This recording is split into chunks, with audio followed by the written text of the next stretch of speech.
लोकसभा चुनाव से पहले अग्निपथ योजना को लेकर कांग्रेस ने केंद्र की मोदी सरकार पर निशाना साधा है। साथ ही कांग्रेस ने आरोप लगाया है कि केंद्र सरकार ने पैसा बचाने के लिए भर्ती प्रक्रिया से खिलवाड़ किया है। साथ ही परीक्षा पास करने वाले 2.25 लाख युवाओं को नौकरी देने की मांग की। राजस्थान में पूर्व डिप्टी सीएम सचिन पायलट, कांग्रेस नेता पवन खेड़ा और दीपेंद्र सिंह हुड्डा ने सोमवार को सेना की अग्निवीर योजना को लेकर दिल्ली में एआईसीसी मुख्यालय में प्रेस कॉन्फ्रेंस की। एआईसीसी मुख्यालय में आयोजित प्रेस कॉन्फ्रेंस में सचिन पायलट ने कहा कि मोदी सरकार ने 14 जून 2022 को अग्निपथ योजना की शुरुआत की थी, लेकिन इससे पहले कोई चर्चा नहीं की गई है और सरकार ने एक तरफा निर्णय लिया था। मोदी सरकार पैसा बचाने के लिए अग्निपथ योजना लाई है और इस योजना का कांग्रेस शुरुआत से ही विरोध कर रही है, क्योंकि 4 साल की नौकरी के बाद जो लोग कम उम्र में रिटायर्ड हो जाएंगे उनके भविष्य का कोई पता नहीं है। एक सर्विसमैन के लिए जो पूर्व आरक्षित पद है उसमें से सिर्फ 2.49% लोगों की भर्ती की गई। तमाम योजनाओं को लेकर कांग्रेस ने मोदी सरकार पर निशाना साधा। मोदी सरकार G20 सम्मेलन की मेजबानी पर 41 करोड़, प्रधानमंत्री के हवाई जहाज के लिए 48 करोड़ और सेंट्रल विस्टा प्रोजेक्ट पर 20,000 करोड़ रुपए खर्च कर सकते हैं। ऐसे में पैसा बचाने के लिए सेना की भर्ती प्रक्रिया से खिलवाड़ ठीक नहीं है। जो सेना को अंदर अपना भविष्य देखते हैं, कांग्रेस पार्टी उन लोगों के साथ है।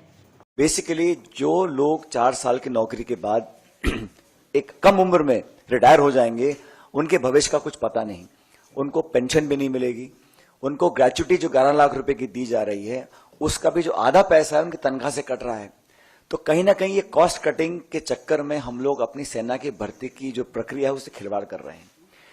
सबसे महत्वपूर्ण बात यह है, जिसके बारे में आपको दीपेंद्र जी बताएंगे, जो राज्य ऐसे हैं जहां सबसे ज्यादा भर्तियां होती हैं, जहां लोग बहुत चाव से, शौक से और एक मातृभूमि की रक्षा करने की भावना से सालों तक प्रशिक्षण करते हैं, तैयारियां करते हैं और एक गांव में माहौल होता है कि हम फौज की भर्ती की तैयारी कर रहे हैं। ऐसे लगभग 2.25 लाख लोग हैं जिनको आपने भर्ती दी लेकिन ज्वाइन नहीं कराया। उन्होंने बहुत लंबे समय से वो धरना देने अपनी मांग को रख रहे हैं।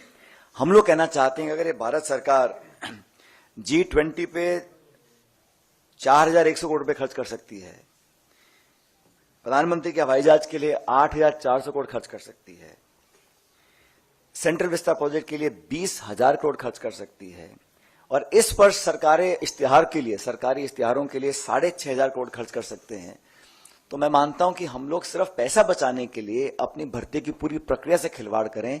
ये भविष्य के लिए, हमारी आंतरिक सुरक्षा के लिए, हमारे भारत की इंटेग्रिटी सिक्योरिटी के लिए कहीं ना कहीं चैलेंज बन सकता है। तो हम तो आग्रह करेंगे कि लोगों को नौकरी दी जाए जिन्होंने सारी परीक्षाएं पास करी थी, लेकिन अग्निवीर के माध्यम से, अग्निपथ योजना के माध्यम से जो बहुत बड़ा खिलवाड़ हो रहा है, देखिए भारत की जो सेना है उसके शौर्य को, उसके पराक्रम को, उसकी मेहनत और जाबाजी जो हमारे सैनिकों के पास है उसका कोई सानी नहीं है। We are one of the finest fighting forces in the world. Our armies and our defence forces are second to none, but their valour, their strength and their dedication to the nation should be regarded and respected for future generations. And we all feel that by compromising on the process of recruitment of the armed forces, it may not argue well for our future and for the families of those people who have willingly dedicated their lives to the service of the nation. तो मुझे लगता है कि ये सरकार ने बहुत जल्दबाजी में किया है, हम लोग इसका विरोध करते हैं। और अभी जो राष्ट्रीय अध्यक्ष खड़गे जी हैं, मल्लिकार्जुन खड़गे साहब, उन्होंने राष्ट्रपति जी को चिट्ठी लिखी है जिसके बारे में आपको अभी बताया जाएगा। लेकिन हमें मानते हैं कि जो भर्ती की प्रक्रिया है उसको बहुत गैर जिम्मेदाराना तरीके से इस सरकार ने डील किया है और खुद जो सेना के अध्यक्ष रह चुके हैं, बड़े बड़े पदों पर रह चुके हैं, उन कई लोगों ने इस पर अपनी आपत्ति जाहिर करी है। तो कांग्रेस पार्टी उन नौजवानों के साथ है जो भविष्य में सेना के अंदर अपना भविष्य देखते हैं, उन सब लोगों के साथ हैं जो हमारे वर्दी पहनकर सरहदों पर खड़े होकर देश की रक्षा करते हैं। लेकिन भारत सरकार को इस प्रकार की स्कीम नहीं लानी चाहिए थी, हम इसके विरोध में हैं। और सबसे पहले हमारी मांग ये रहेगी कि जिन लगभग 2.25 लाख लोग ऐसे हैं जिन्होंने सारी परीक्षाएं पास करी थी, उनको सरकार ने अभी तक ज्वाइन नहीं कराया है। लेटर के बारे में आपको अभी दीपेंद्र जी और पवन जी